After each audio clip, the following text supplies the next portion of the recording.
கிறிஸ்துவுக்குள் மிகவும் பிரியமானவர்களே, இயேசு கிறிஸ்துவின் நாமத்தில் உங்கள் யாவரையும் அன்போடு கூட நான் வாழ்த்துகிறேன். இந்த நாளிலும் தேவன் நம்மோடு கூட இடைப்படுகின்ற ஒரு வார்த்தை மத்தேயு 6ஆம் அதிகாரம் 33ஆம் வசனம். முதலாவது தேவனுடைய ராஜ்யத்தையும் அவருடைய நீதியையும் தேடுங்கள், அப்பொழுது இவைகளெல்லாம் உங்களுக்கு கூட கொடுக்கப்படும். இந்த வார்த்தையின் மூலம் தேவன் இன்றைக்கு நம்ம ஒவ்வொருவரோடும் கூட இடைப்பட விரும்புகிறார். இந்த வார்த்தை சொல்லுகிற காரியத்தை நம்ம பார்ப்போம் அப்படின்னா, இன்றைக்கு நம் தேவன் நம் ஒவ்வொருவரோடும் கூட இடைப்படுகிற ஒரு காரியம், அவருடைய ராஜ்யத்தையும் அவருடைய நீதியையும் தேடும்படி நமக்கு இங்கே ஒரு ஆலோசனை கொடுக்கறத நம்ம பார்க்கிறோம். அப்போ இன்றைக்கு நம் ஒவ்வொருவருடைய உள்ளங்களையும் நாம் சோதித்து பார்க்க வேண்டும். நம்ம இன்றைக்கு நம்ம இருதயத்துல எந்த காரியங்களுக்கெல்லாம் இடம் கொடுத்து வைத்திருக்கிறோம்?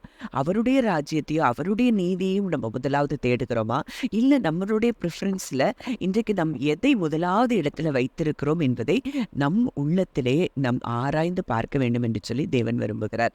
இன்றைக்கு மத்தேயு 6ஆம் அதிகாரம் 21ஆம் வசனத்துல சொல்லப்பட்டிருக்கிற ஒரு வார்த்தை, உங்கள் பொக்கிஷம் எங்கே இருக்கிறதோ அங்கே உங்கள் இருதயமும் இருக்கும்.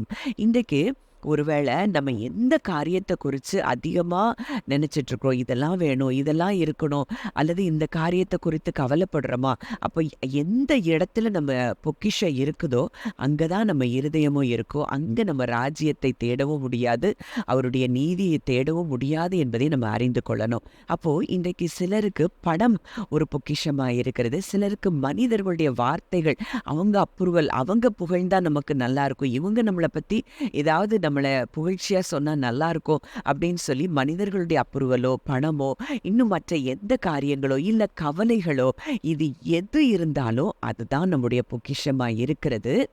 அதையே குறித்து நம்ம மெடிடேட் பண்ணிட்டு இருப்போம்னா அதுதான் நம்ம இருதயம் அந்த இடத்துல முதலாவது இருக்கிறத நீங்கள் அறிந்து கொள்ள வேண்டும். அப்போ இன்றைக்கு தேவன் நான் விரும்புகிற ஒரு காரியம் என்ன அப்படின்னா, இன்றைக்கு அவருடைய ராஜ்யத்தை தேடணும், அவருடைய நீதியை தேடணும். அப்போது நம்ம நினைக்கிற காரியங்கள் எல்லாம் நமக்கு என்ன செய்யுமா, கூட கொடுக்கப்படும். நம்ம கேட்காமலே நமக்கு எல்லாம் கிடைக்குங்கிறத நம்ம அறிந்து கொள்ளணும். ஏன்னா அப்படி ஒரு தகப்பன் தான் நமக்கு இருக்கிறார் என்பதை நம்ம அறிந்து கொண்டோம் அப்படின்னா எதை குறித்தும் நம்ம கவலைப்பட மாட்டோம், கலங்க மாட்டோம். அதுதான் அதுக்கு அடுத்த வசனங்கள் எல்லாம் நம்ம பார்க்கும்போது, எண்ணத்தை உடுப்போம், எண்ணத்தை குடிப்போம் என்று சொல்லி, உண்போம் என்று சொல்லி, உங்கள் ஜீவனுக்காகவும் எண்ணத்தை உடுப்போம் என்று உங்கள் சரீரத்துக்காகவும் கவலைப்படாதிருங்கள் அப்படின்னு சொல்றார். அப்போ நம்ம கவலைப்பட்டோம் அப்படின்னாலும் நம்ம இருதயம் அந்த இடத்துல பொக்கிஷம், அதைத்தான் பொக்கிஷமாய் நம்ம பார்க்கிறோம். எந்த காரியத்தை குறித்து கவலைப்பட்டு இது இல்லை அது இல்லைன்னு நம்ம நினைக்கிறோமோ அதுவே நம் பொக்கிஷமாய் இருக்கிறது. அப்போ இன்றைக்கு முதலாவது அவருடைய ராஜ்யத்தையும் அவருடைய நீதியும் தேடணும். சரி,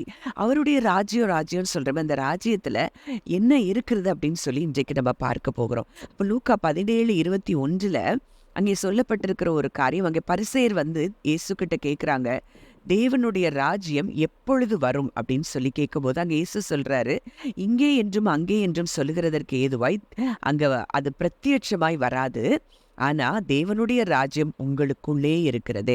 அப்போ தேவனுடைய ராஜ்யம் இன்றைக்கு எங்கே இருக்குது? நமக்குள்ளே இருக்குது. ரோமர் 14:17 பார்க்கிறோம், தேவனுடைய ராஜ்யம் புசிப்பும் குடிப்பும் அல்ல, அது நீதியும் சமாதானமும் பரிசுத்த ஆவியினால் உண்டாகும் சந்தோஷமாக இருக்கிறது. இன்றைக்கு நீங்கள் தேவனுடைய ராஜ்யத்தில் இருக்கிறீங்க அப்படிங்கிற ஆதாரம் வேதத்தில் இருக்குது. அப்போ அங்கே என்ன இருக்குமா, அங்கே நீதி இருக்கும், சமாதானம் இருக்கும், பரிசுத்தாவியினால் உண்டாகும் சந்தோஷம் இருக்கும். இது மூன்று உங்கள் இருதயத்தில் இல்லை அப்படின்னா இன்னும் நீங்கள் அதிகமாக தேவனுடைய ராஜ்யத்தை நீங்கள் தேடணும். ஆனால் இன்றைக்கு நம்ம அவருடைய ராஜ்யத்துக்குள்ளே தான் இருக்கிறோம் அப்படின்னு சொல்லி கொலோசையர் 1:13 நம்ம பார்க்கிறோம். இருளின் அதிகாரத்தினின்று நம்மை விடுதலையாக்கி தமது அன்பின் குமாரனுடைய ராஜ்யத்திற்கு உட்படுத்தினவருமாய் இருக்கிற பிதாவை ஸ்தோத்தரிக்கிறோம்.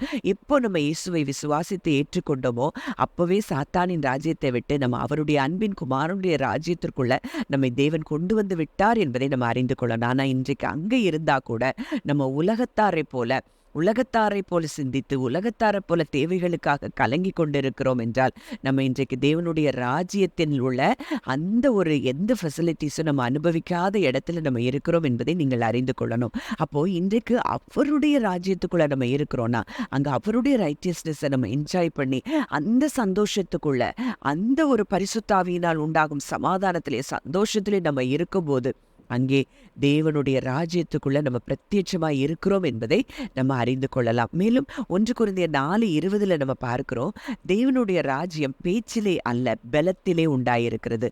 அப்போ அது not of words but of power. அப்போ அந்த பவர்ல நம்ம ஆப்ரேட் பண்ணும்போது அங்கே தேவனுடைய ராஜ்யம் இருக்கிறது அப்படிங்கிறத நம்ம அறிந்து கொள்ளலாம். மத்தேயு 12:28 சொல்லப்பட்டிருக்கிற ஒரு வார்த்தை, நான் தேவனுடைய ஆவியினாலே பிசாசுகளை துரத்துகிறபடியினால் தேவனுடைய ராஜ்யம் உங்களிடத்தில் வந்திருக்கிறதே.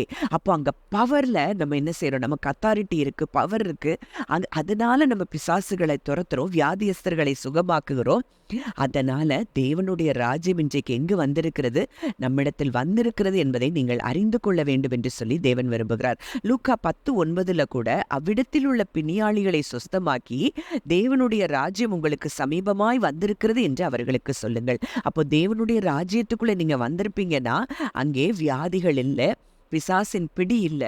அங்கே என்ன இருக்கிறது, சுகம் இருக்கிறது, சமாதானம் இருக்கிறது, சந்தோஷம் இருக்கிறது.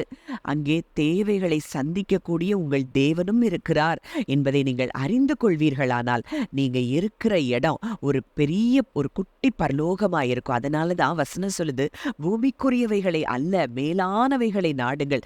அப்போ இன்றைக்கு மேலானவைகளை நம்ம நாடணும் அப்படின்னா எந்த காரியத்தை குறித்தும் நம்ம என்ன செய்ய மாட்டோம், கலங்க மாட்டோம். அப்படி கலங்கி கொண்டு இருப்போம் அப்படின்னா அந்த காரியங்கள் எல்லாம் இன்றைக்கு நமக்கு விக்கிரகமாய் இருக்கிறது என்பதை நீங்கள் அறிந்து கொள்ள வேண்டும். மேலும் தேவனுடைய ராஜ்யத்தை குறித்து நம்ம பார்த்தோம், அவருடைய நீதியை தேடுங்கள் என்று சொல்லி வேதத்தில் அடுத்த அந்த வார்த்தை சொல்லுகிறத நம்ம பார்க்கும்போது 2 கொரிந்தியர் 5:21 நம்ம பார்க்கிறோம், நாம் அவருக்குள் தேவனுடைய நீதி ஆகும்படிக்கு பாவமறியாத அவரை நமக்காக பாவமாக்கினார். இன்றைக்கு அவருடைய நீதியை நம்ம பெற்றிருக்கிறோம் என்பதை நம்ம அறிந்து கொள்ளணும். இன்றைக்கு நம்முடைய நீதி அல்ல, நம்முடைய சுயநீதியினால் அல்ல, இன்றைக்கு அவரை விசுவாசிக்கிறது நிமித்தம் நாம் அவருடைய நீதியாய் இருக்கிறோம் என்பதை நம்ம அறிந்து கொண்டோம்னா நம்ம கேட்ட எல்லாவற்றையும் தேவனிடத்துல நம்ம பெற்றுக்கொண்டோம் என்றும் சொல்லி நீங்கள் அறிந்து கொள்ள வேண்டும். ரோமர் 3:22 முதல் 24 பார்க்கிற வசனங்கள், அது இயேசு கிறிஸ்துவை பற்றும் விசுவாசத்தினால் பலிக்கும் தேவ நீதியே. விசுவாசிக்கிற எவர்களுக்குள்ளும் எவர்கள் மேலும் அது பலிக்கும், வித்தியாசமே இல்லை. எல்லாரும் பாவம் செய்து தேவ மகிமையற்றவர்களாகி இலவசமாய் அவருடைய கிருபையினாலே கிறிஸ்து இயேசுவில் உள்ள மீட்பை கொண்டு நீதிமான்கள் ஆக்கப்படுகிறார்கள். அப்போ இன்றைக்கு அவர் நமக்காக பாவமானதினாலே இன்றைக்கு அவருடைய நீதியை நம்ம பெற்றிருக்கிறோம். எல்லாரும் பாவம் செய்து தேவ மகிமையற்றவர்களாய் ஆனபடியினால இன்றைக்கு அவர் நிமித்தம் அவருடைய அவர் மேல் நம் வைக்கிற விசுவாசத்தின் நிமித்தம் நம்ம என்ன செஞ்சிருக்கிறோம், தேவ நீதியை பெற்றிருக்கிறோம். அப்போ இன்றைக்கு அந்த தேவனுடைய ராஜ்யத்தையும் அந்த தேவனுடைய நீதியை நம்ம தேடும்போது உலகத்தின் மற்ற எந்த காரியங்களும் நமக்கு கூட கொடுக்கப்படும், சுகம் நமக்கு கூட கொடுக்கப்படும், நமக்கு சமாதானம் கொடுக்கப்படும், நமக்கு சந்தோஷம் கொடுக்கப்படும், நமக்கு நம்முடைய எல்லா தேவைகளும் அங்கே சந்திக்கப்படும் என்பதை நீங்கள் அறிந்து கொள்ள வேண்டும். அப்போ முதலாவது இன்றைக்கு அவரை பார்ப்போம், அவரை நோக்கி பார்ப்போம், அவருடைய ராஜ்யத்துக்குள்ள நான் இருக்கிறேன், அப்போ இதெல்லாம் எனக்கு கூட கொடுக்கப்படும் என்ற நம்பிக்கையில விசுவாசத்துல நம்ம உறுதியாய் இருக்கும்போது எல்லாம் நமக்கு சந்திக்கப்படும் என்பதை நீங்கள் இன்றைக்கு அறிந்து கொள்ள வேண்டும். ஜெபிக்கலாம்.